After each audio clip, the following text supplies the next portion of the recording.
Bom, pessoal, o tema de estudo da nossa aula de hoje envolve as distribuições contínuas de probabilidade.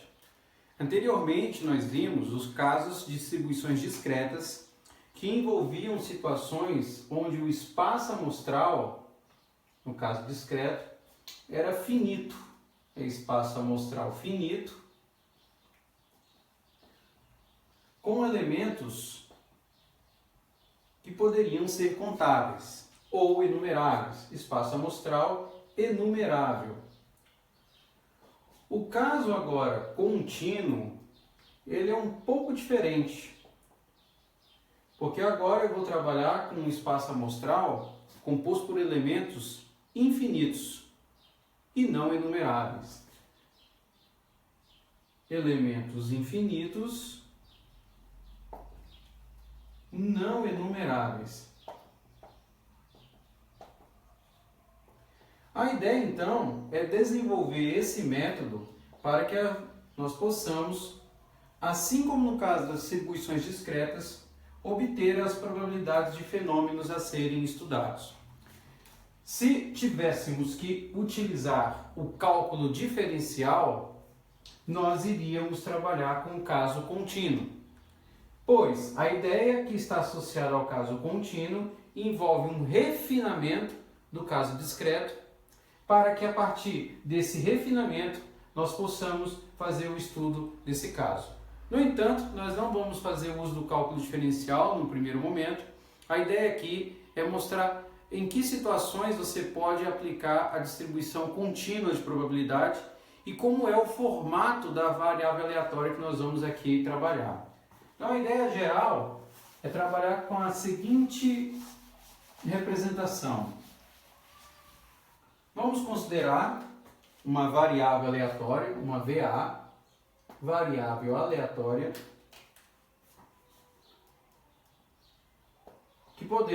no qual nós podemos tomar todos os valores de intervalo.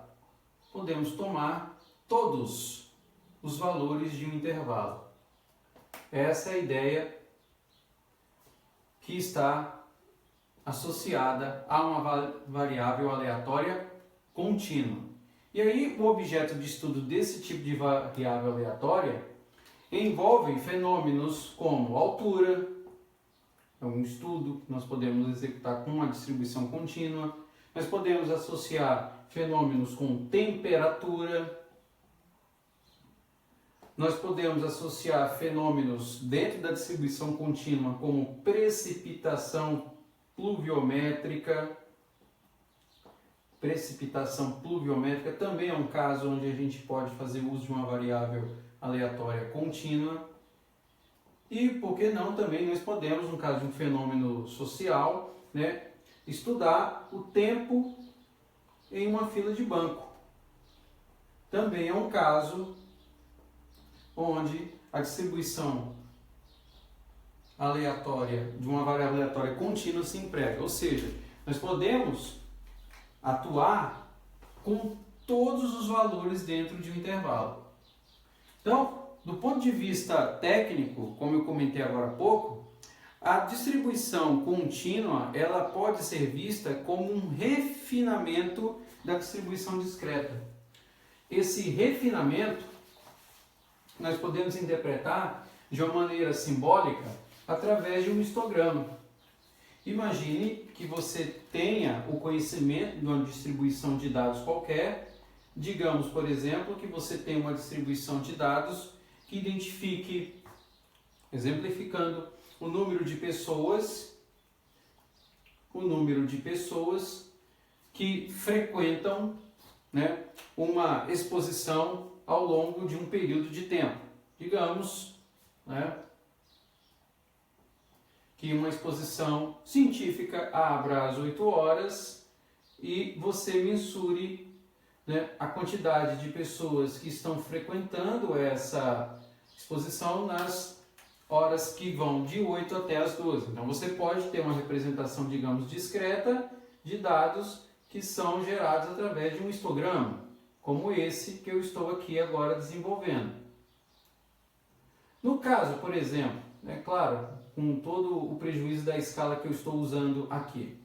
No caso, por exemplo, de uma distribuição discreta, nós poderíamos calcular informações como média, como desvio padrão e, por que não, também traçar o polígono de frequência, identificando qual é, né, a representação gráfica que mostra para a gente qual é a informação que o número de pessoas nos trazem nesse período. No caso da distribuição contínua, eu teria que, no caso, trabalhar com a representação que envolve todo o intervalo e não, por exemplo, calcular a frequência de 1 em 1 hora, como é feito aqui. Então, no contexto da distribuição contínua, eu calcularia a quantidade de pessoas que estão frequentando aqui em todo o intervalo. É como se eu chegasse aqui no meu histograma e refinasse ele trabalhando com mais e mais classes. Ao invés de trabalhar com classes modais, né, de 1 em 1 hora, eu trabalharia com mais classes.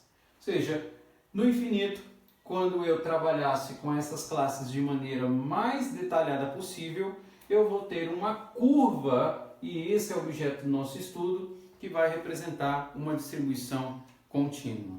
Então, nesse contexto, essa curva que eu tracei em verde aqui, vai nos dar o que nós chamamos de função de densidade de probabilidade. Essa é a nossa função que está associada a uma distribuição contínua, também abreviada como f.d.p. Função de distribuição de probabilidade. Sobre essa curva que nós vamos aqui fazer agora o estudo, nós temos algumas informações que são fundamentais para que a gente possa, a partir daí, definir os estudos associados a cada tipo de distribuição contínua que vai existir. No mesmo caso da distribuição discreta, como nós aprendemos lá sobre distribuições binomiais de Pascal, hipergeométrica e Poisson, também no caso contínuo você tem situações onde uma função é mais adequada do que a outra. O que estamos mostrando aqui nesse momento é o caso contínuo representa uma extrapolação do caso discreto ou uma representação em que você canaliza os dados em termos não mais de uma representação em um histograma separada por classes discretas, mas sim transformando toda a sua informação numa curva da qual você vai tirar alguma informação relevante para um processo. Essa é que é a ideia. Bom, a curva em si, que envolve o estudo de uma função de densidade e probabilidade, ela possui algumas propriedades, né? Propriedades, vamos colocar aqui, propriedades da função de densidade,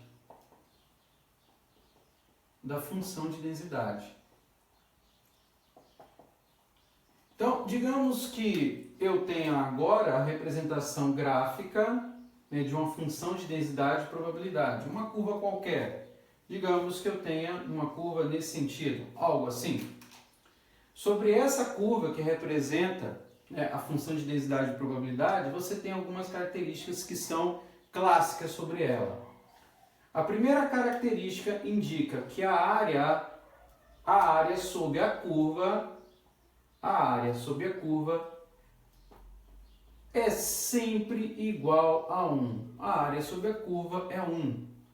Ou seja, tudo que está abaixo dessa curva tem um valor numérico que não extrapola 1, até porque estamos falando de probabilidade. Probabilidade é um valor numérico que oscila dentro de uma faixa que vai de 0 até 1. Então, toda a curva que está abaixo aqui tem valor 1.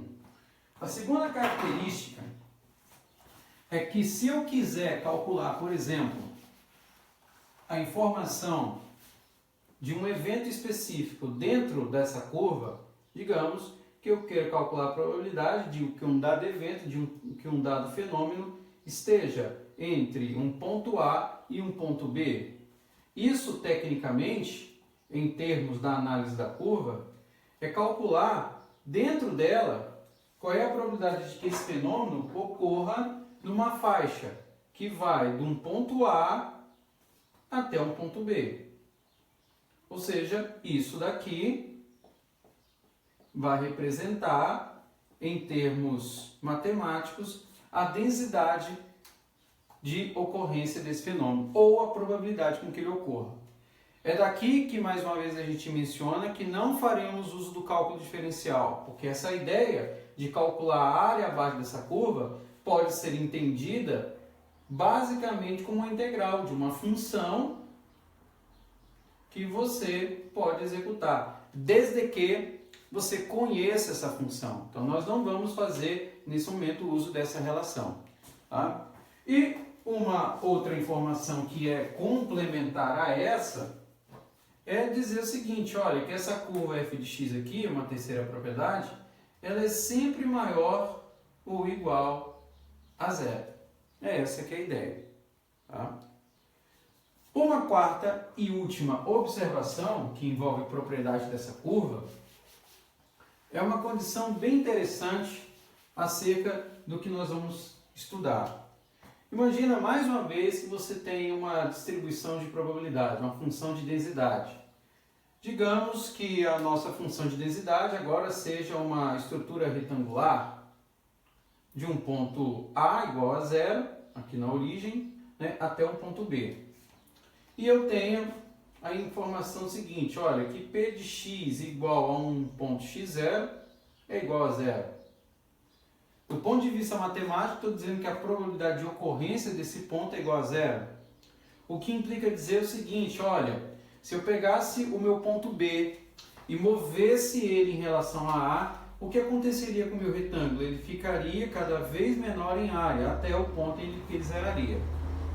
Mas isso pode nos trazer algumas contradições, se nós pensarmos em termos clássicos, em termos de uma análise de um problema mais genérico. Seria dizer, por exemplo, o seguinte, olha, então quer dizer que a probabilidade de encontrar uma pessoa que tenha, digamos, 1,95 m é zero? Né? Isso consistiria numa contradição, quando eu menciono que a probabilidade de x igual a x0 é zero. A resposta é que, para esse tipo de pergunta, ou seja, a probabilidade do indivíduo ter mais de 1,95 m, nós não vamos reduzir a análise a uma probabilidade igual a zero. Por quê? Porque a ideia aqui é calcular a probabilidade de que este valor esteja dentro de um intervalo, por menor que ele seja. Então, quando nós fizemos lá, né, digamos que o intervalo aqui seja 1,945 m e 1,955 m. A ideia aqui é identificar o seguinte, olha, que esse número tem uma probabilidade de ocorrência, desde que eu consiga classificá-la dentro de um intervalo. E é dentro dessa ideia que nós vamos desenvolver a distribuição contínua. Por quê? Porque, como nós comentamos antes, você pode representar essa curva através de classes discretas. Só que refinando mais e mais essas classes, você vai ter a probabilidade de que um número como este possa cair dentro de intervalo como este representado. E é isso que nós vamos fazer. Agora, nós vamos mostrar em que situação específica você pode encontrar, por exemplo, o uso de uma distribuição contínua de probabilidade.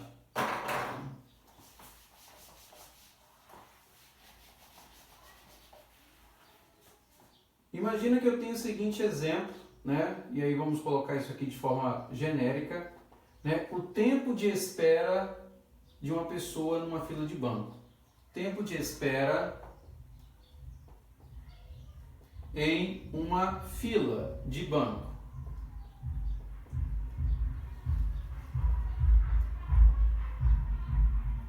Em uma fila de banco.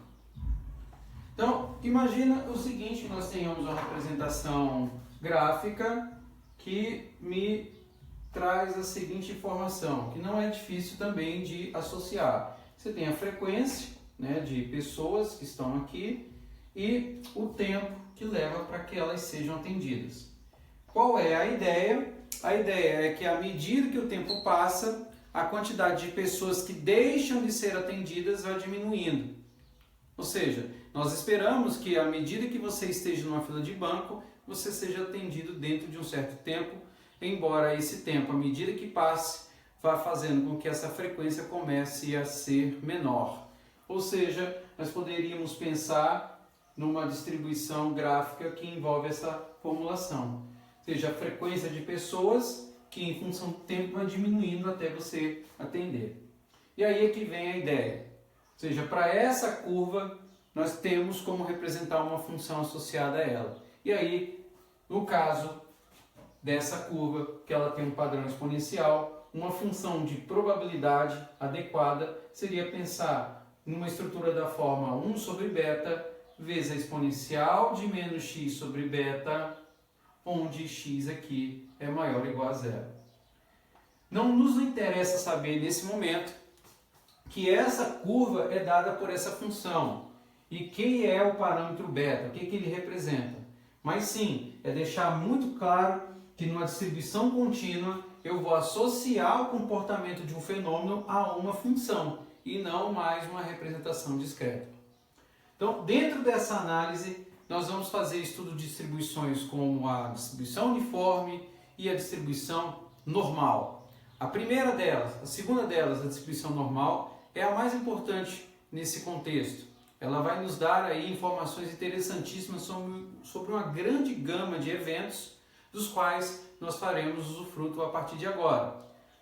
Nós vamos observar que para resolver um problema com uma distribuição dada por uma função dessa forma, muitas vezes vai ser útil a associação com tabelas de valores, porque, mais uma vez, como nós não vamos executar o uso dos recursos do cálculo diferencial, a utilização de tabelas com resultados, similares vão nos dar duas vantagens. Primeiro, o tempo para resolução e o segundo, uma execução mais rápida, uma execução mais tranquila. É essa que é a ideia.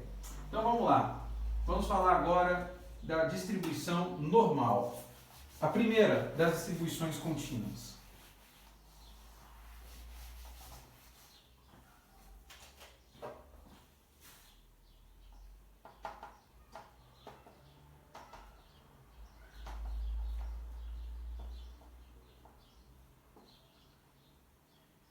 Bom, a distribuição normal, ou distribuição no formato de um sino, é uma das mais importantes distribuições usadas na probabilidade e, de modo geral, em métodos estatísticos ou em ciência de dados.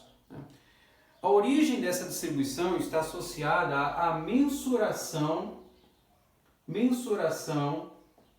repetida de medidas, mensuração repetida de um certo equipamento, mensuração repetida e análise dos valores obtidos em torno de uma média e análise dos valores obtidos em torno de uma média, que é o nosso referencial. Então, em que situação, por exemplo, você pode pensar na distribuição normal? Imagina que você tenha uma linha de produção de um certo equipamento, digamos, pistões, arruelas, estruturas em que você pode mensurar diâmetros, raios, e aí você execute de forma repetida N medidas em torno de um valor referencial, em torno da média. Então, a distribuição normal, ela vem no sentido de identificar como que as diferenças em relação à média, os erros cometidos em relação à média, vão nos dar em termos de uma informação no exercício. A ideia é que fenômenos que podem ser classificados dentro dessa ótica, seja, em termos de uma mensuração, possam ser descritos por uma curva que tem uma característica bastante peculiar. Então, a princípio, quando se estudou a distribuição normal, alguns importantes personagens como Moivre, Gauss, desenvolveram expressões para que nós pudéssemos aí ter uma ideia de como ela pode ser usada. Gauss, um alemão, foi um dos maiores responsáveis e ele determinou matematicamente uma expressão que representasse a distribuição de fenômenos que poderiam ser descritos como uma curva normal. Anteriormente, no passado, imaginava-se que todos os fenômenos poderiam ser descritos dessa forma, de modo que os que não pudessem eram chamados de anormais. Por isso que o nome da curva é normal. É claro que, à medida que o tempo foi passando, descobriu-se que nem todos os fenômenos, físicos ou não, sociais ou não, poderiam ser descritos por essa curva. Mas Gauss, ao contribuir para o estudo dessa curva, ele chegou numa expressão de função de densidade e probabilidade que nos dava para nós a seguinte relação. 1 sobre sigma associado a 2π, que multiplica uma exponencial, vou escrever aqui, de menos meio, que multiplica x menos μ sobre sigma ao quadrado. Aqui existem algumas letras que são incomuns, né? A primeira letra aqui é o μ, uma letra grega μ, e uma outra letra grega aqui que é o sigma, né? E aí, para o estudo nosso, essas duas letras são fundamentais, porque o μ vai representar a média, que é uma medida de tendência que a gente já estudou, e o sigma, o desvio padrão, em torno dessa referência, que é a média. Então, quando eu menciono lá no meu exemplo primário, que quando você analisa a distribuição normal, você está analisando os erros cometidos em medidas em torno de uma média, quando você mede o diâmetro de uma estrutura, a distância ou a diferença em relação a essa média é o que a gente vai notar aqui como desvio padrão. Então, nessa expressão de Gauss, né, o que ele determinou é que a minha forma matemática da distribuição, ela apresentava uma informação em que eu poderia calcular através da razão de sigma, desvios padrão, multiplicado por 2π numa raiz, vezes a exponencial dessa estrutura.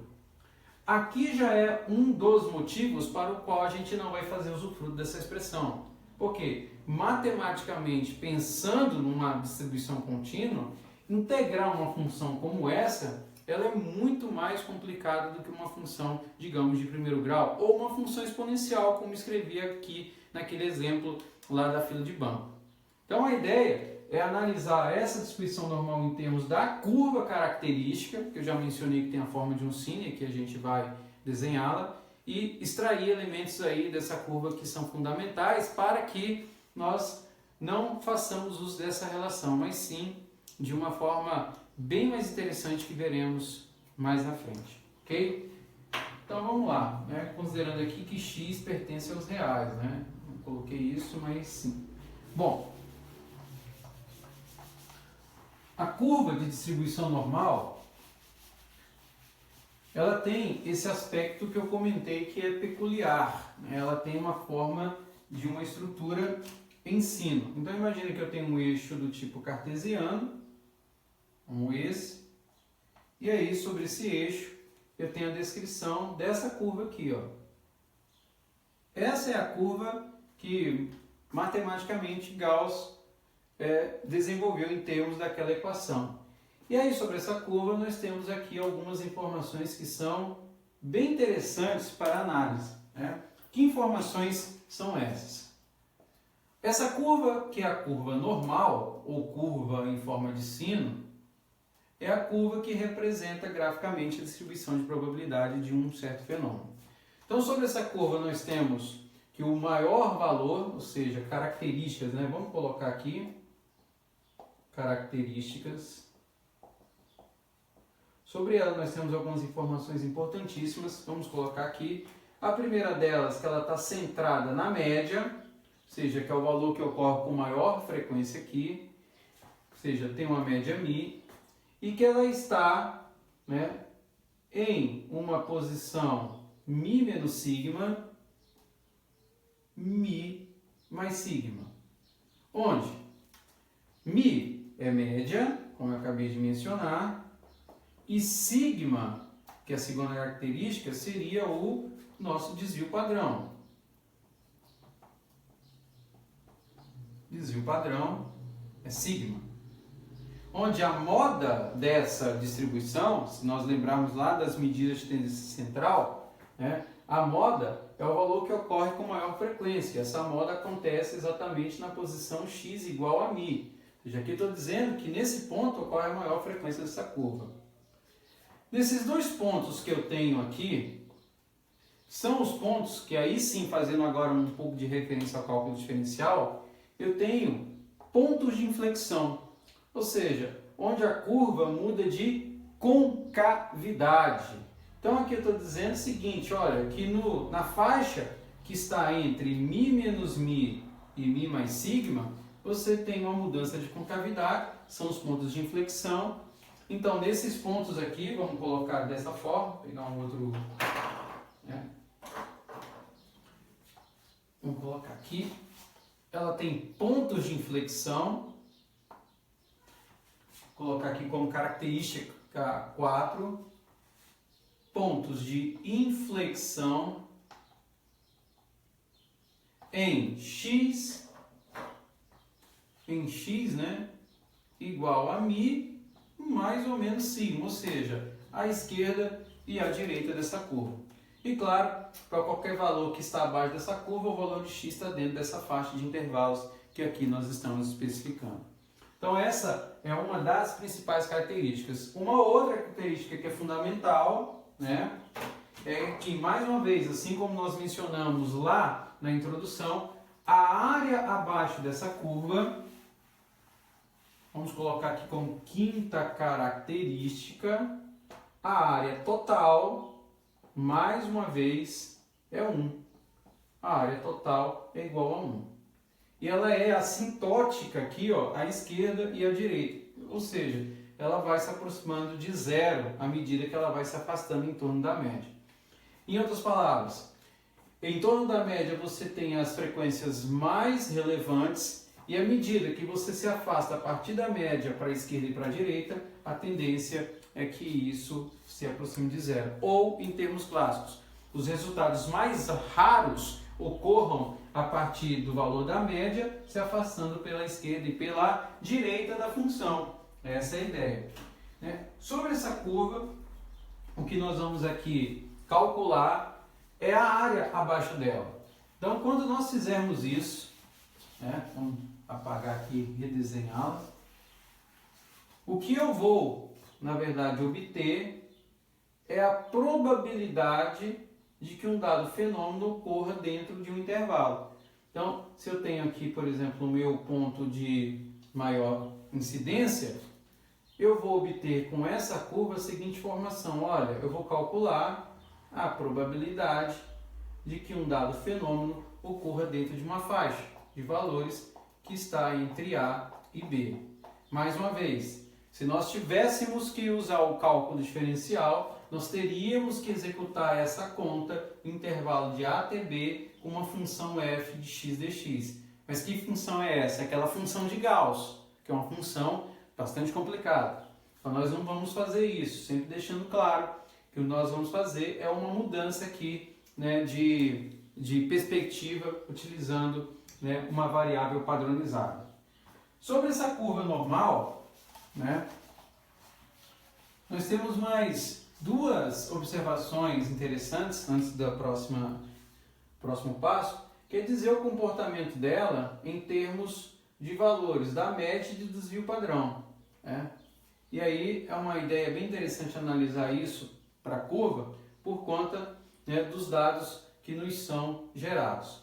Então pode acontecer de eu ter uma distribuição que tenha um perfil como esse. Opa, não seria essa a ideia? Fazer isso aqui, ó, algo assim. Você poderia ter uma distribuição que apresenta a mesma média, vamos colocar aqui, digamos, média igual a 10 para a curva em verde, média igual a 10 para a curva em laranja, mas que você tenha desvio padrões diferentes. Numa curva mais achatada, o meu desvio padrão, né, é menor do que na curva menos achatada. Ou seja, quanto mais afilada, quanto mais, né, inclinada de forma vertical, menor o meu desvio padrão, ou seja, está estreitando o meu intervalo, e à medida que ela esteja mais achatada, menor o meu desvio padrão. Então essa é uma das características que a gente pode identificar numa distribuição normal, numa curva normal. Por um outro lado, você pode ter uma associação também em que você tenha dois gráficos que envolvam agora não mais médias iguais, mas desvio padrões iguais. Então você pode ter algo assim, olha, você pode ter duas curvas que apresentam o mesmo perfil de desvio. Ou seja, vamos colocar em laranja também, para que a gente possa fazer a mesma análise como nos demais casos. Então, digamos que a média aqui seja 10, mas que a média aqui seja 20. Num caso como esse, os desvios são iguais, ou seja, ela tem o mesmo achatamento, a mesma abertura, porém as médias são diferentes. Então são casos também em que você pode trabalhar uma informação relevante dentro de uma curva normal. Ok, a partir daqui agora nós vamos usar o que nós chamamos de uma variável normal padronizada. Mais uma vez, para evitar com que a gente trabalhe com a função de distribuição de probabilidade lá de Gauss. Então a ideia é criar uma expressão que nos permita resolver um problema de distribuição de probabilidade de maneira muito mais simples, sem ter que passar por uma função matemática mais complicada. Essa é a ideia. Então vamos lá, nós vamos trabalhar aqui então com o conceito de variável normal padronizada.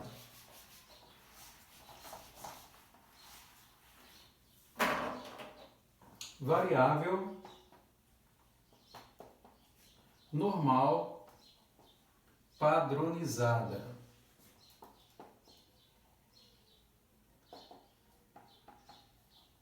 A ideia da variável normal padronizada é fazer com que o nosso processo de resolução de um problema com a distribuição normal seja muito mais simples de ser executado. Primeira coisa que a gente tem que observar é matematicamente a forma dessa distribuição. Então, quando eu mencionar que a distribuição é normal, eu vou escrever x dois pontos, onde n representa a distribuição que a gente chama de normal. E essa distribuição normal ela tem duas características básicas que nós mencionamos lá. Ela tem uma média μ e ela tem um sigma ao quadrado. Se a gente lembrar lá das medidas de tendência central, se sigma é desvio padrão, o sigma ao quadrado é o que a gente chama de variância. Pode ocorrer, e também é muito comum, que em muitas obras você tenha x escrito na forma em que você tem a média μ e o desvio padrão sigma. E aí não tem problema algum, nós já sabemos sobre esses elementos. Então, a primeira observação é acerca da notação. Então, todas as vezes que você se deparar com uma representação do tipo x dois pontos nmi sigma ou nmi sigma ao quadrado, aqui estou dizendo que x tem uma distribuição normal com parâmetros de média μ ou desvio padrão ou variância ou desvio padrão conhecido, ok? Bom, a variável normal padronizada, que a gente aqui vai mencionar, ela parte do pressuposto, de que a nossa distribuição, que antes era escrita na variável x, a variável x da função de densidade de probabilidade lá de Gauss, possa ser escrita agora uma variável mais tranquila, uma variável z, que vai ter por referência uma média normada a zero, uma média normada em zero, que seria o referencial, e a partir dali, para a esquerda, valores negativos, para a direita, valores positivos, sendo gerados a partir de z através de uma expressão matemática. Ou seja, a ideia é fazer uma transição, sair do caso x, em que você vai usar uma função, para um caso em z, onde você vai trabalhar com uma outra função, porém muito mais simples. Essa função em z que permite nos dar um resultado em x e transportá-lo para a variável z, é escrita através dessa seguinte relação: x menos μ em torno do desvio padrão sigma. Essa fórmula aqui é uma fórmula mãe. Em todos os exemplos que nós fizermos com distribuição normal, nós faremos usufruto dela. Ou seja, através de exemplos que nós vamos aqui desenvolver, nós vamos, com informações de média e desvio padrão da variável x, fazer essa transição para a variável z. E aí, para que a gente consiga obter os resultados, nós faremos uso de uma tabela normal padronizada. Tabela normal, de distribuição normal, vamos colocar assim. Tabela de distribuição normal. Essa tabela, naturalmente, vocês terão acesso a ela, né? Ela vai consistir de uma representação matemática como essa, uma coleção de valores. E aí a ideia geral é como nós vamos encontrar os valores de z, né, em termos da informação que essa fórmula de z vai nos dar. A ideia normalmente é bem simples de você executar antes de fazermos qualquer cálculo com ela, né? Mas nessa tabela você vai ter uma coleção de valores em z, né, que é descrito da seguinte maneira. Você tem uma coluna, você tem uma linha superior, uma coluna à esquerda, onde nessa primeira coluna dos valores em z constarão lá o primeiro valor inteiro após a vírgula à esquerda e a primeira decimal a vírgula à direita. Digamos, 1,1, 0,7. Aqui na linha superior você vai ter os elementos que correspondem ao primeiro valor, a primeira decimal, a segunda decimal que você tem após a vírgula. Então, lá você vai ter valores que começam em 0, né? E vão lá, vamos colocar aqui, até para ficar mais fácil, 0,0,01, 0,02 e assim sucessivamente, 0,09. Digamos, por exemplo, que você tem em algum momento que encontrar, é necessário encontrar o valor correspondente de probabilidade para um z igual a 1,64. Então, o que é que vai acontecer? 1,64, você vai chegar na sua tabela, você vai na coluna esquerda, vai localizar 1,6 e aqui você vai localizar a segunda decimal após a vírgula, ou seja, vai aparecer aqui, vamos colocar aqui só para efeito, um 0,04. Então você vai cruzar essa informação aqui e vai obter o valor da probabilidade referente a esse número. Então, quando você observar na tabela, 1,64 vai corresponder a um resultado aqui que para você vai gerar 0,4495. O que isso aqui representa?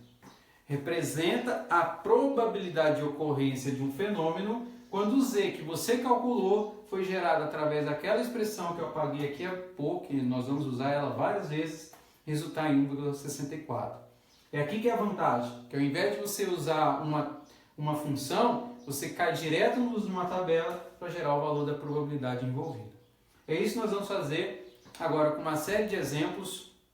Alguns eu vou enunciar verbalmente e a estrutura do enunciado eu vou depois disponibilizar para vocês na forma de um PDF, na forma de um texto, para que vocês possam acompanhar quando assistirem esse vídeo mais adiante, né? Até para a gente economizar tempo, não ter que escrever todo o enunciado, então eu vou produzir esse PDFzinho para vocês aí com as expressões que eu utilizarei aqui para mostrar o uso da distribuição normal, ok? Então vamos lá, vamos montar aqui uns exemplos com o uso dessa tabela.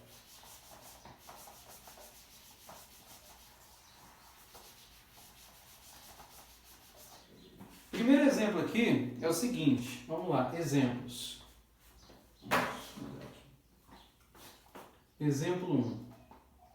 Então, digamos que eu tenha o seguinte, né? Seja x, né? Dois pontos, n, ok? Em que eu tenho aqui, ó, 100,25. Dessa forma. Calcule, né? Calcule. Então, nós vamos calcular aqui no item A, P 100 menor ou igual a x, menor ou igual a 106. Nós vamos calcular no item B aqui, P de 89, que é menor ou igual a x, menor ou igual a 107. nós vamos calcular aqui no item C, P de 112, menor ou igual a X, menor ou igual a 116, e depois no item D, nós vamos calcular aqui um P de X que é maior ou igual a 108, né? Bom, vamos lá, nós vamos fazer o uso desse exemplo, e aí para resolver é natural que eu tenha que ter em mãos essa tabela para poder resolver da melhor forma possível. Primeira observação que é crucial aqui é como a fórmula da distribuição. Eu comentei lá que ela pode aparecer de duas maneiras. Aqui nós vamos usar por padrão, isso vai ficar especificado inclusive nos exercícios, que a informação que está a vírgula aqui à direita é sempre para nós o sigma ao quadrado, ou seja, a variância. Você pode encontrar em algumas obras o sigma, mas nós vamos usar o sigma ao quadrado aqui, que ocorre com maior frequência. Então, uma vez que você tem esse dado, o que você precisa fazer? Você precisa daquela nossa fórmula lá, a fórmula de Z. Então, nós vamos apagar aqui, né? Não apagar tudo. Vamos escrever aqui, ó, Z igual a X menos μ sobre sigma, certo? Essa fórmula a gente vai usar o tempo inteiro aqui.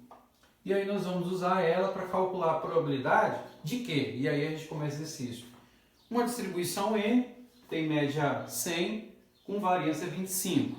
Ou seja, de cara você já sabe que o sigma é a raiz quadrada de 25, ou seja, o desvio padrão aqui é 5. Então, o que você quer nesse exemplo? Você quer calcular a probabilidade de que um valor x qualquer esteja no intervalo entre 100 e 106, considerando que o desvio padrão é 5 e que a média é 100.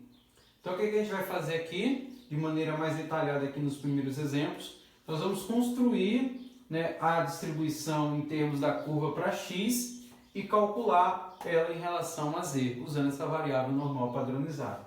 É isso que nós vamos executar aqui. Então, vamos lá. O exercício inicialmente diz para a gente o seguinte, ó, que como a distribuição é normal, ele fala no enunciado, então ela tem esse perfil aqui, ó, ela tem uma média, né, que é 100, né, com um desvio padrão de 5. O que nós vamos agora usar é uma padronização, transformando essa variável, claro, minha curva não está exatamente igual, né, essa é a intenção, nós vamos transformar essa distribuição em z, com a média referencial em 0, usando essa fórmula aqui, ok? Então vamos lá, eu tenho dois valores em x, eu tenho que calcular, no caso do item A, a probabilidade de que x seja maior ou igual a 100, né, e menor ou igual a 106, é isso que ele está mencionando aí no enunciado. Então eu vou fazer o cálculo para 2x, o primeiro x é 100, então eu jogo aqui 100 menos a média que eu tenho para x é quanto? É 100. E o desvio padrão, acabamos de calcular, é 5. Logo, o z aqui vai ser igual a quanto? A 0. Então, o z em 0 está localizado exatamente aqui, na origem mesmo. E aí você faz o cálculo, vamos chamar isso aqui de z1. Vamos fazer o cálculo aqui para z2, que seria o valor de 106. Então, 106 menos 100, que é a média, dividido por 5. Então, quando você fizer os cálculos aqui, 106 menos 100 dá 6, e 6 por 5 dá 1,2. Ou seja, 1,2 está um pouquinho à direita, então ele está aqui, ó, digamos, tá? O que você quer? Calcular a probabilidade de que o número esteja dentro dessa faixa, né? Os meus pincéis já estão acabando todas as cores, eu tenho que comprar mais. Então, vamos lá. Aqui, ó. É aqui que você vai usar a tabela. É agora que a gente usa a tabela. Então, o que você vai fazer? Você vai olhar lá na tua tabela e encontrar o valor referente a z quando ele é 0 e o valor referente a z quando é 1,2. Então, nesse processo, o que vai acontecer aí? Quando o z é 0, é o primeiro valor que tem aqui à esquerda, no extremo superior. Então, em z em 0 ele retorna 0. Isso aqui retorna 0, probabilidade 0.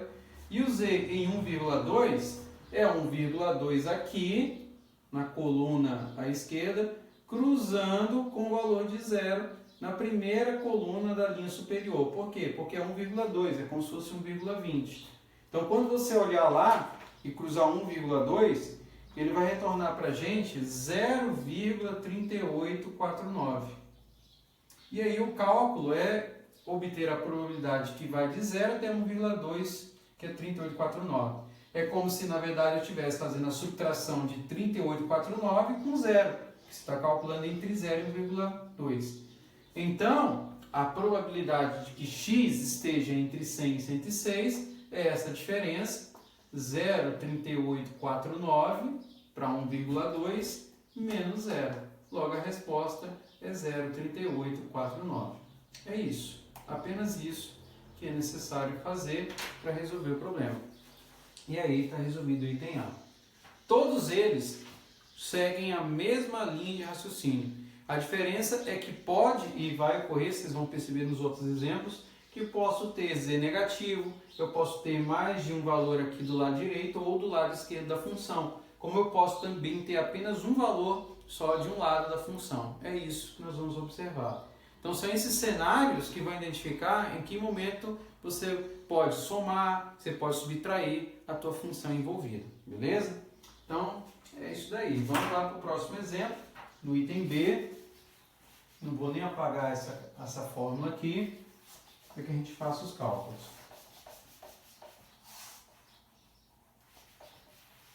Então, o próximo exemplo aí é calcular a probabilidade de 89 menor ou igual a x menor ou igual a 107. Mesma linha de raciocínio, tá? Então, o que você vai fazer? Você vai calcular o Z1 e o Z2. Então, vamos lá.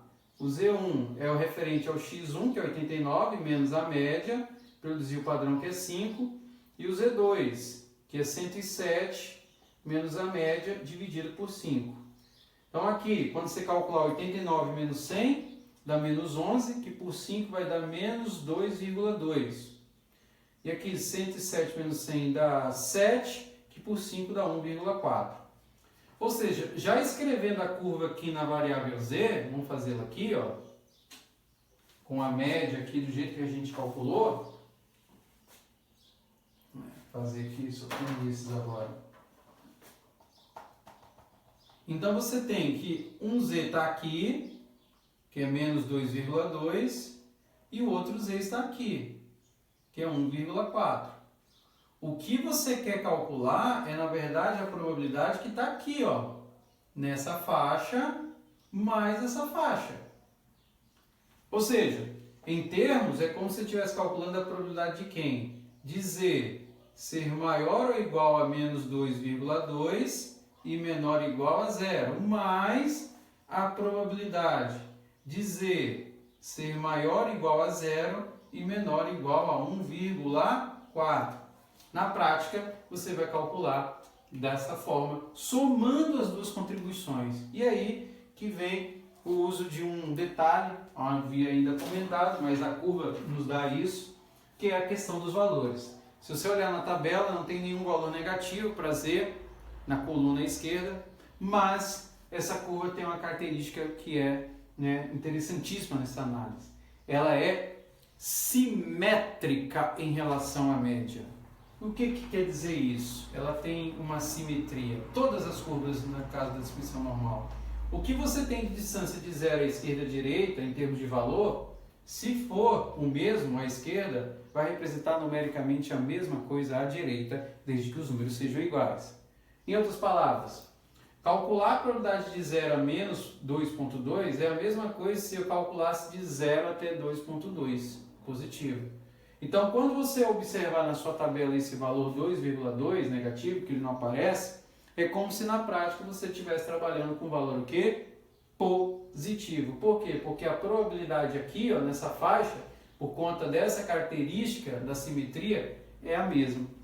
Então, quando você olhar aqui o 2,2, a mesma coisa, ó, 2,2, aqui está na coluna, ele vai cruzar com a primeira linha aqui, que é 0, que é 2,20.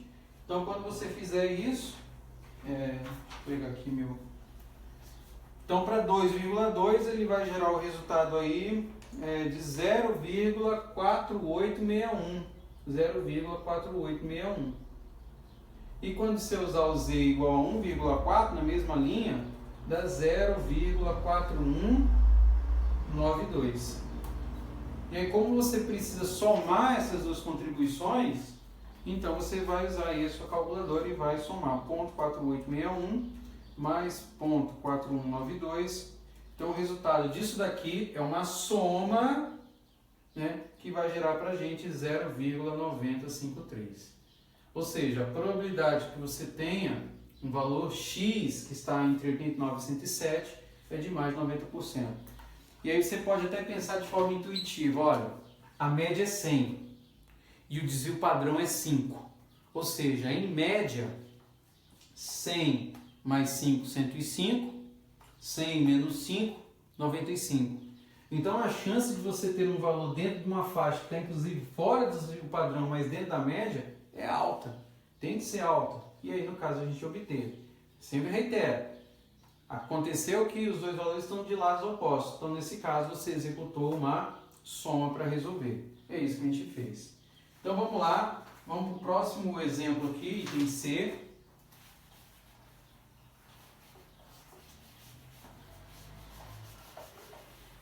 No item C, que nós temos aqui, é calcular a probabilidade, né, P, 112 menor ou igual a X, menor ou igual a 116. Então eu vou calcular de novo, ó, Z1, Z2.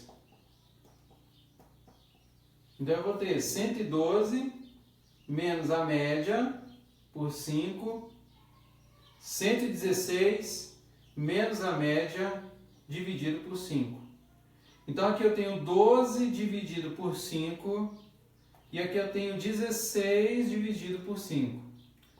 Então 12 por 5 vai dar 2,4. 5 vezes 4, 20, isso mesmo. E aqui 16 por 5 vai dar 3,2. Agora olha só na nossa curva aqui, ó. Vamos fazer a distribuição. A média aqui normalizada em 0. Só que os dois vezes estão no mesmo lado. Ó. Tem um que é 2,4 e o outro, vamos colocar aqui, que é 3,2. E o que você quer calcular é a probabilidade aqui, ó, de que ele esteja nessa faixa. Então, assim, muito cuidado também para casos como esse, né? Porque aí o que você vai fazer? Olha, você quer calcular isso. Então, isso aqui equivale a calcular o quê? A probabilidade que vai de 0 até 3,2 e calcular a probabilidade que vai de 0 até 2,4. Mas ele não quer isso. Isso aqui a gente vai precisar por quê? Porque se eu pegar essa contribuição e subtrair dessa, eu vou ter justamente o que ele quer, que é a probabilidade entre esses elementos. Então, para esse caso, o que você precisa fazer é uma subtração das probabilidades. Que quando você mede ela na tabela, ela vai te dar o valor de 0 até o valor que você tem, que é 3,2. Ou de 0 até 2,4. Só que você não quer aqui, você quer isso. Então, quando você olhar lá na tabela, para z igual a 2,4, você vai obter lá 0,4918. E quando você calcular para z igual a 3,2, você vai obter lá 0,4993. Está um pouquinho apagado na minha tabela aqui. Bom, então daí você vai executar aqui, ó, uma subtração. Então, 0,4993 menos 0,4918. Você faz isso, é um valor bem pequenininho aqui na minha calculadora de notação científica, deu 0,0075. Tá? Essa é a probabilidade aí que você vai gerar para valores que estão entre 112 e 116. Né? Mais uma vez,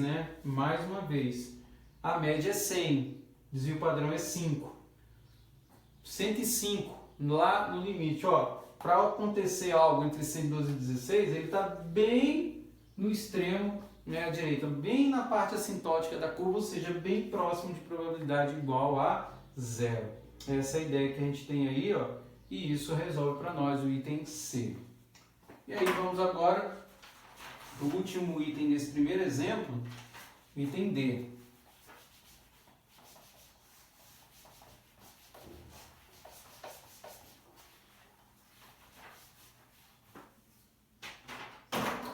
Bom, no item D, eu quero calcular a probabilidade de que x seja maior ou igual a 108. E aí você só tem um z para cálculo agora. Então você tem z igual a x, que é 108, menos a média, que é 100, pelo desvio, que é 5. Você tem 8 dividido por 5, que é igual a 1,6. Beleza. Então o que você quer? Você quer aqui uma distribuição que tem o formato de uma curva normal, a média aqui é 0, para 1,6. Olha só a restrição. Valores maiores ou iguais a 108. Então você quer todos os valores que estão aqui, ó, à direita dele. E aí qual é a ideia? De novo, cabe uma subtração, porque você vai analisar tudo que está do 0 para cá e extrair o que tem de 0 até 1,6. Isso aqui a tabela te dá. Agora, qual é o valor desse resultado aqui que eu não tenho? Aí eu uso de novo a ideia da simetria. Porque se a gente sabe que a área abaixo dessa curva como um todo é 1, e essa reta vertical separa a curva pela metade, então tudo que está à esquerda e tudo que está à direita tem valor de probabilidade igual a quanto? Igual a meio. Então eu vou usar esse meio justamente para o quê? Para subtrair da probabilidade que tem de 0 até 1,6. Que aí sim, eu vou na nossa tabela, e quando eu usar ele, eu vou gerar aí 0,4452, né? Então, isso daí é o valor que eu tenho gerado na tabela. 0,5 menos 0,4452, você tem lá 0,05, perdão, 0,0548. Essa é a probabilidade, também pequena, ó, cerca de 5,5%, de que você tem um valor que em x seja maior ou igual a 108. Então são essas as situações clássicas em que você vai usar a distribuição normal com tabela. Então você tem expressões onde você executa uma soma, uma subtração, novamente uma subtração com essa informação do meio. Então é tomar muito cuidado para que a gente não cometa problemas. Então o que a gente vai fazer agora é o uso de aplicações, exemplos de aplicações do mundo real, onde essa distribuição pode ser usada, onde ela pode ser calculada, beleza? Vamos lá. Também na mesma linha do que eu comentei, essas aplicações, esses exemplos, eu vou formar um PDF e enviar para que vocês acompanhem.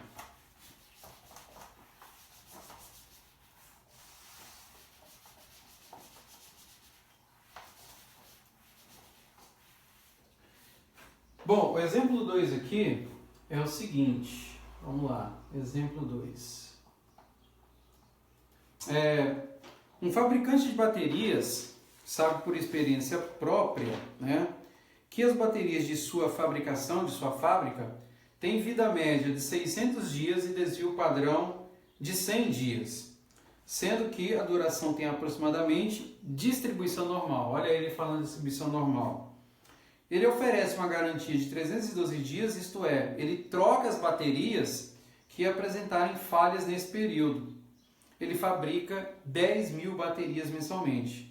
E o questionamento aí é saber quantas ele deverá trocar pelo uso da garantia mensalmente. Essa que é a ideia do exercício.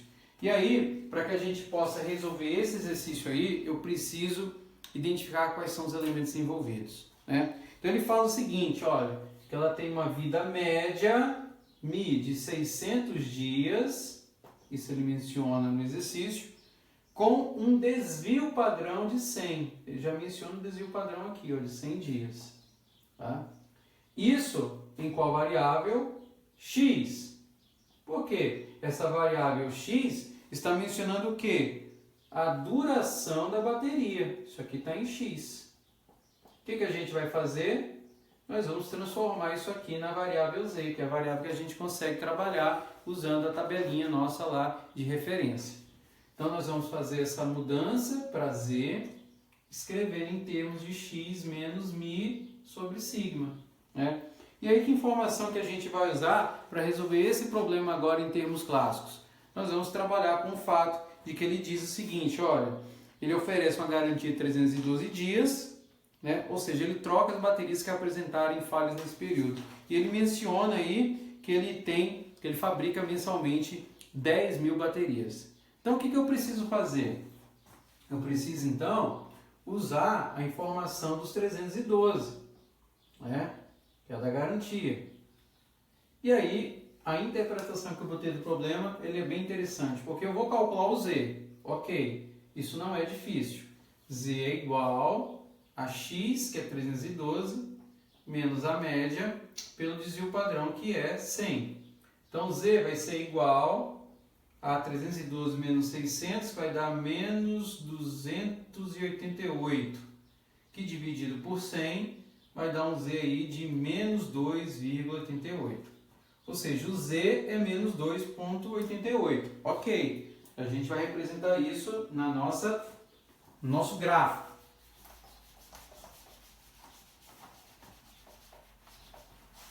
Então, no nosso gráfico, né, o que nós temos é o seguinte, ó, em x ele está falando isso daqui, ó, que tem uma média de 600, com desvio padrão de 100, e ele vai trocar as baterias, né, em torno, né, de defeitos aqui em 312 dias.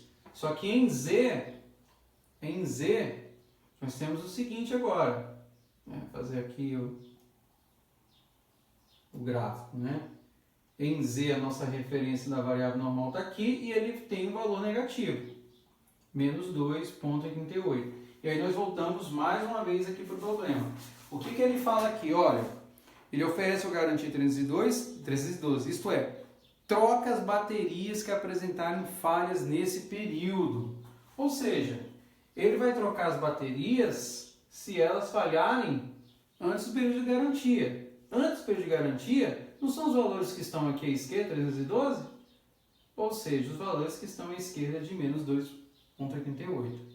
Então, isso indica, na verdade, que você vai calcular um problema em que você vai trocar as baterias que não passarem, que não, né, atingirem o mínimo em 312. Eu vou calcular, no caso aqui de Z, os valores que são menores que menos 2,88.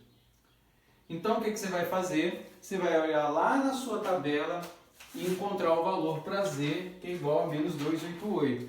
Então, você vai olhar 2,8, é negativo, mas é simétrico. Então, você olha na positiva e vai lá na penúltima linha. 2,8 dá 0,4980. E aí, o que você vai fazer? Da mesma coisa que a gente fez no exercício anterior. Olha, tudo que está daqui para cá eu conheço, ou daqui para cá. Isso vale quanto? Meio. Você sabe calcular a probabilidade que vai daqui até aqui. Por tabela nós já achamos. 4,980. Então, para calcular essa probabilidade, isso equivale a você fazer o quê? Meio menos 0,4980. E aí, com os dados que a gente tem, né? Vamos fazer aqui a conta. Então, você tem lá meio menos 0,498. Você tem... Esse calculador deu uma leve bugada aqui. Você tem 0,00 mais 2. Então, é isso. Essa é a probabilidade. Só que ele está mencionando o seguinte. Ele quer saber quantas você deverá trocar pelo uso da garantia nesse período. Quantas baterias você vai trocar pelo uso. E aí, que conta você vai fazer? Você vai pegar lá as 10.000 baterias que ele fabrica e vai multiplicar por essa probabilidade de ocorrência em troca. Ou seja, você vai ter 10.000 e vai multiplicar por 0,02. Então, isso aí vai te retornar, né? Isso aqui não precisa nem fazer conta, né, na calculadora, vai dar em torno de 20, vai dar exatamente 20 baterias. É isso que eu vou precisar trocar caso elas não atingem uma duração aí de 312, né? Considerando que a média de duração das baterias é de 600 com desvio padrão de 100.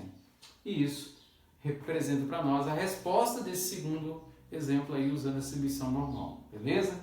É isso aí. Então vamos lá, vamos para um próximo exemplo aqui, o terceiro exemplo.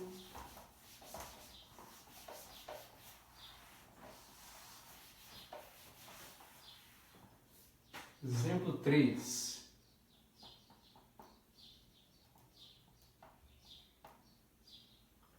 O exemplo 3 ele fala o seguinte, olha, uma fábrica de carros sabe que os motores de sua fabricação têm duração normal, distribuição normal, com média de 150 mil quilômetros, vamos colocar aqui, média de 150 mil quilômetros, e desvio padrão de 5 mil. Então, desvio padrão de 5 mil quilômetros. Isso ele está mencionando para a gente. Bom, distribuição é normal. Qual a probabilidade de que um carro escolhido ao acaso, né, por fabricado por essa firma, tenha um motor que dure, no item A, menos de 170 mil quilômetros? Menos de 170 mil quilômetros.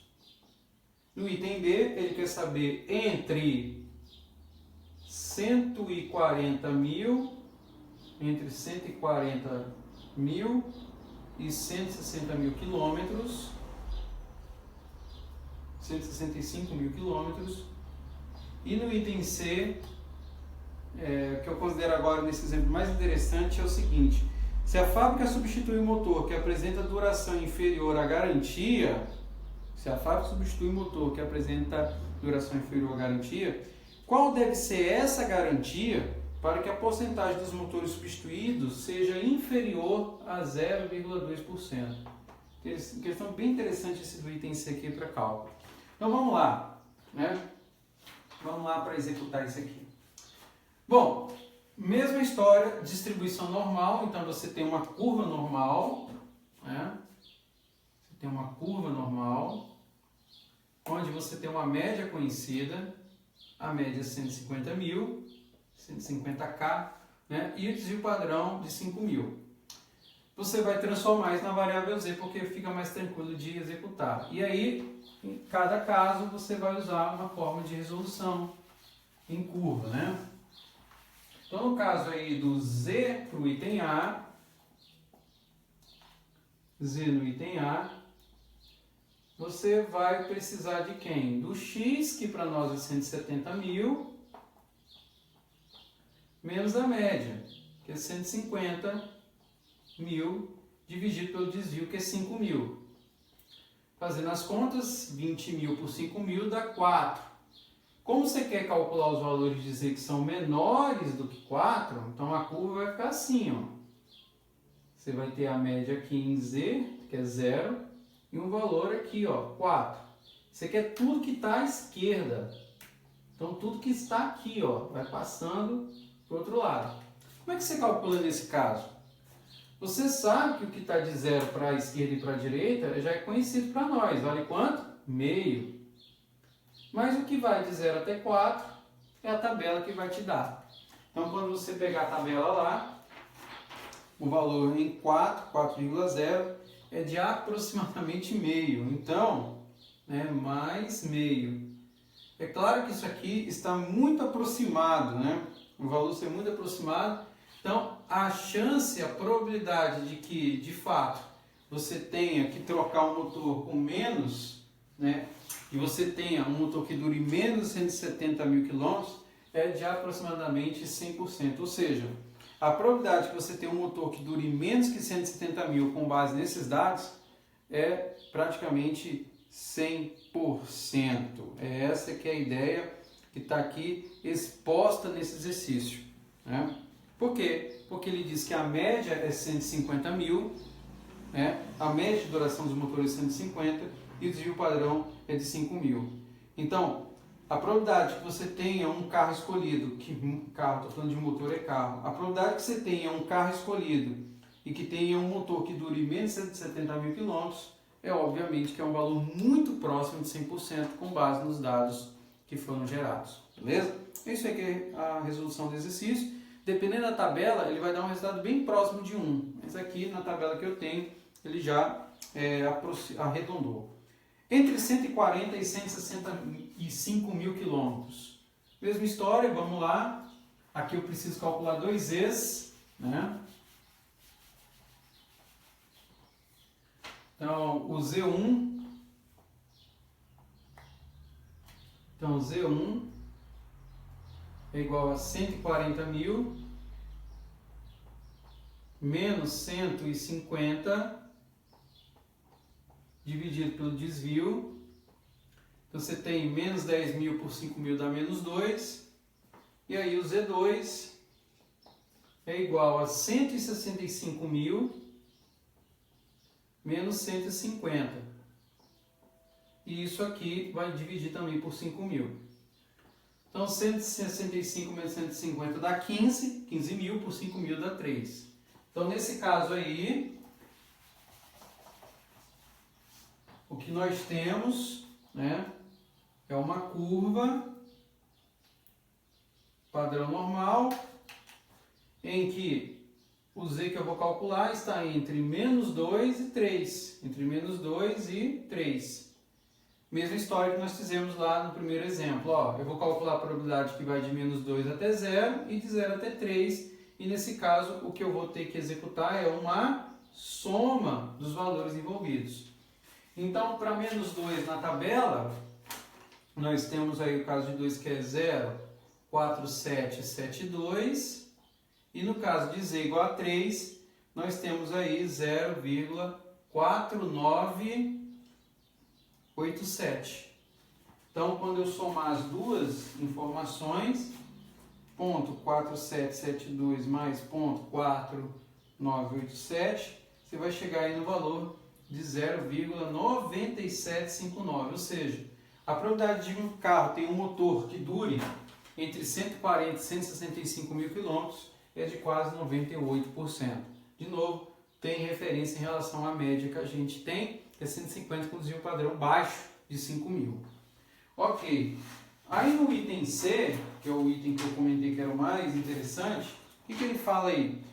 Se a fábrica substitui o motor que apresenta duração inferior à garantia, qual deve ser esta para que a porcentagem de motores substituídos seja inferior, menor que 0,2%?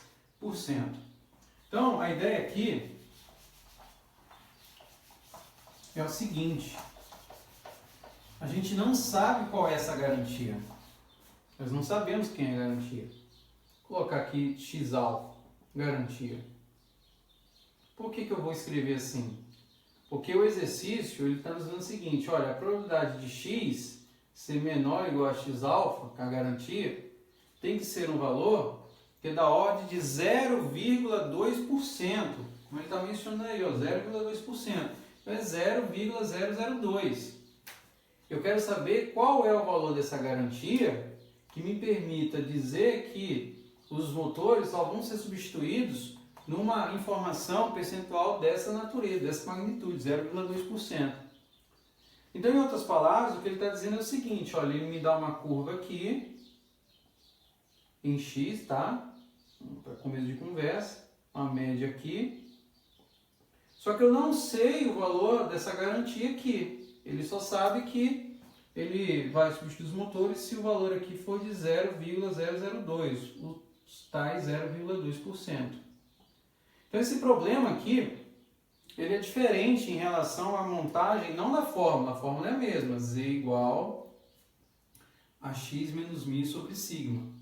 A questão aqui é que agora eu quero X e ele me dá o valor de Z.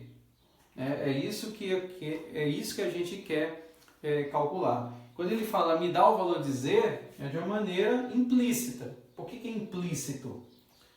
Porque eu sei que tudo que está daqui para cá e daqui para cá é conhecido. Vale quanto? Meio. Então, para calcular o valor que corresponde a Z, ou seja, nessa faixa, vamos colocar aqui assim, né? Vamos colocar aqui, o valor aqui, e ele está aqui, ó. Ele é um valor negativo. O Z, que assim como a gente vai mencionar como alfa. Ele quer esse valor que corresponde a quem? A subtração de tudo que você está para cá com isso que você tem. Que daí eu vou ter esse valor que eu quero. Ó, da mesma forma como está aqui. E aí, como é que eu vou fazer isso? Bom, eu vou na tabela, na verdade, não calcular agora, como nós fizemos até o momento, os valores da probabilidade. Na verdade, eu vou ter a probabilidade, ele quer que eu calcule qual é o z que corresponde a essa probabilidade. Essa que é a sacada do problema agora. E aí, o que eu sei? Olha, eu sei que tudo que está daqui para cá é meio. Ok. E a informação que ele nos dá é de 0,002. Então, o que eu vou fazer? Eu vou lá subtrair essa probabilidade, meio menos 0,002, e ele vai nos dar lá 0,498. Então, o que eu vou fazer? Eu vou olhar na tabela qual é o z, qual é o endereço que corresponde a 0,498. É isso que eu preciso executar para o processo. Então, eu vou ter que ir lá na tabela, naquele monte de números que está lá, encontrar o valor que mais se aproxima, ou seja, né, o próximo aí é 0,498. Então, 0,498, se você olhar na tabela, é 2,88. Como ele está do lado esquerdo, ele é negativo. Então, o que vai acontecer? Né? Então, z igual a 2,88. E aí eu vou aqui, ó, na nossa expressão, eu vou substituir por menos 2,88, que ele vai cair nesse lado, e vou agora repetir aqui, ó, x menos a média, que é 150.000, pelo desvio padrão, que é 5.000. E aí eu vou fazer uma multiplicação em cruz agora. Então eu vou multiplicar esse cara por esse, e esse tudo por esse aqui embaixo. Então você vai ter lá x menos a média igual a menos 2,88 vezes 5.000. E aí, fazendo essas contas aí, você vai ter x igual a quem? A 150.000, que ele vai passar para lá somando, menos o produto de 2,88 por 5.000. 2,88 vezes 5.000. Então, isso aí vai dar 14.400. 14.400, e aí fazendo menos 150.000, né? 150.000 menos ele, né? Então, você vai ter lá x igual, no caso x alfa, né? Que é 135.600 quilômetros. Então, o que esse valor aqui representa para a gente? É, na verdade, o quê? Voltando para a nossa pergunta lá. Se a fábrica substitui o motor que apresenta duração inferior à garantia, qual deve ser a garantia? A garantia para que a porcentagem dos motores substituídos seja inferior a 0,2% requer que eu tenha um motor que dure pelo menos 135.600 km. E isso, né, acaba finalizando aí a série de duas aplicações que nós temos com a distribuição normal e executamos aí com sucesso usando a tabelinha. Beleza? Valeu, muito obrigado e até a próxima aula.